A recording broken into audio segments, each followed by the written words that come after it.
Hey everyone, it's Shotzi for the Rough Cuts on Sunday. I hope you all have had a great week. As some of you know, right now the Austin Film Festival is going on, so I am, of course, taking part in that. So I'm going to be watching a lot of movies over the next week. And one of them I'm going to be talking about tonight is a horror film. It is called I Didn't Come Here to Die from, of course, 2010. It was written and directed by Bradley Scott Sullivan.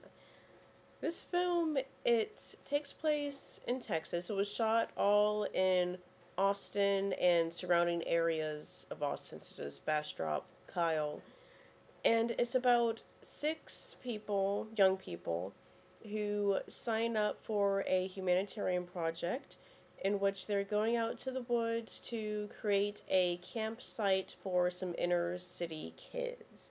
Now, this campsite was donated by a couple whose daughter was murdered the year before, although they don't delve into that story.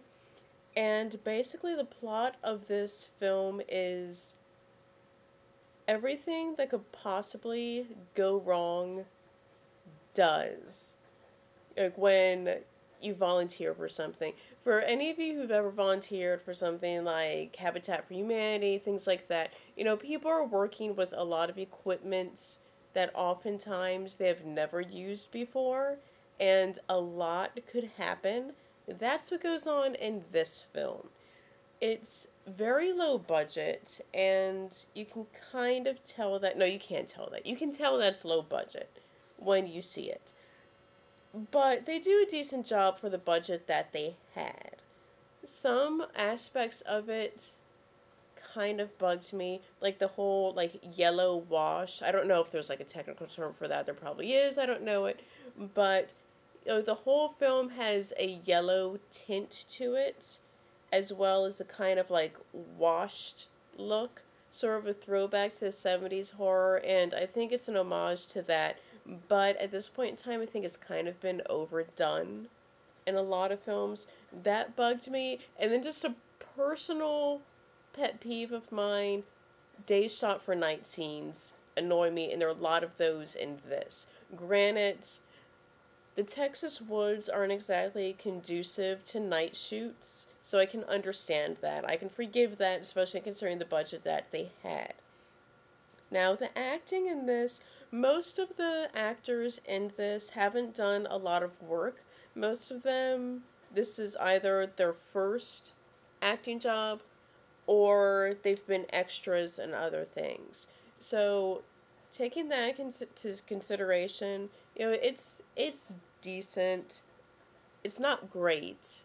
There's some who are a lot better than others. I'm not going to name who, but there are some who are better than others. But overall, it's okay. It's okay. It's not cringeworthy, but it's okay. As far as as far as horror films go, it's not scary. The trailer, if you watch the trailer, that's pretty much most of the movie right there. I don't know why they made a trailer like that, where it shows almost everything. But, yeah, if you want to get an idea of the whole movie, watch the trailer. It's basically the whole thing summed up in under a minute and a half. But it doesn't show what events are leading up to those particular instances. Like, one thing that a director talked about in his interview at the end of the showing tonight is the eye scene.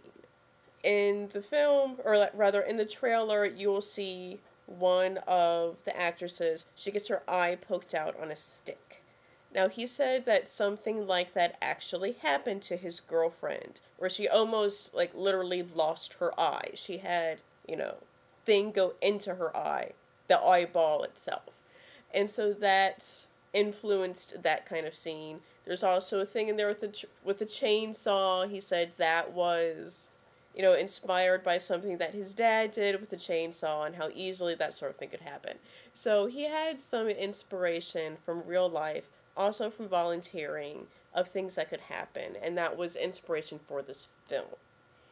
There's some nudity in here.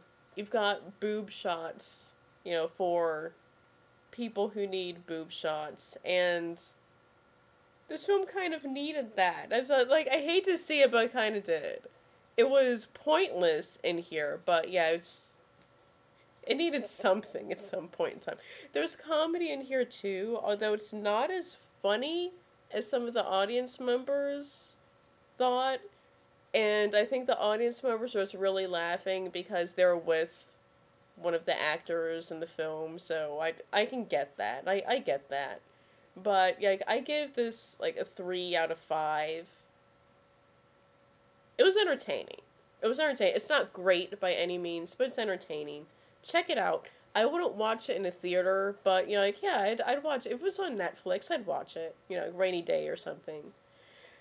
Once again, for a horror film, it's not scary at all, but it's okay. It's okay. It's not bad. Entertaining. It is entertaining.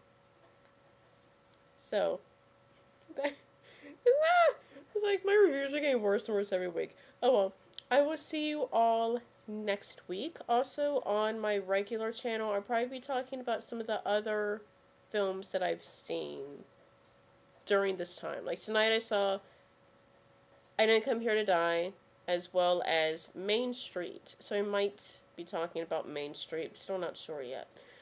But I'll keep you posted. I will see you next week. Bye-bye. Oh, and happy Halloween. Wait, that's going to be on Sunday. I'm going to see you Sunday, so I'll tell you happy Halloween again later.